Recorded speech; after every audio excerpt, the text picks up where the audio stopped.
Welcome to SEI's Tech Tips. In this video, we're going to be talking about the core product of the Solo range, the Solo Telescopic Access Poles. Solo poles are compatible with all Solo, Testifier, and True Test head units.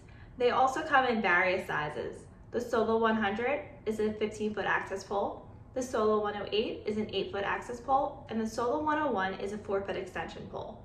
There's also the Solo 110 and the Solo 111 smart poles, which are compact and can be broken down into smaller, easy-to-carry pieces.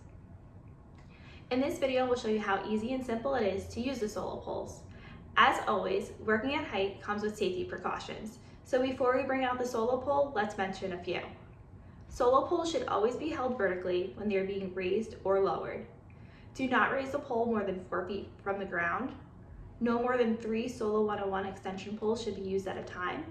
And when using the Solo 101 extension pole with either the Solo 100 or the 108, the pole should be at the shortest length and not be extended before attaching and removing extension poles.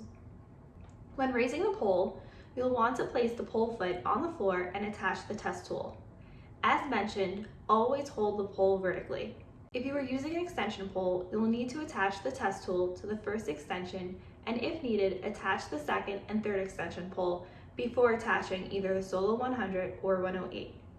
Next, extend the top section of the Solo Telescopic Access Pole and make sure that the locking buttons engage correctly. Repeat this for each section to extend the telescopic access pole to the required height. When lowering the telescopic access pole, place the pole foot on the floor and keep the pole vertical. Slowly lower each section at a time in a controlled way. Use one hand to release the button and the other hand to lower the section. Do not allow a section to drop unassisted. This could damage the equipment or cause loss of balance. Repeat this for each section of the pole, removing the test tool last.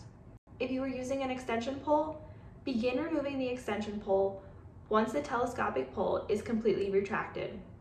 Once the telescopic pole is removed and set aside, place the extension pole foot on the floor and remove the lower extension pole first.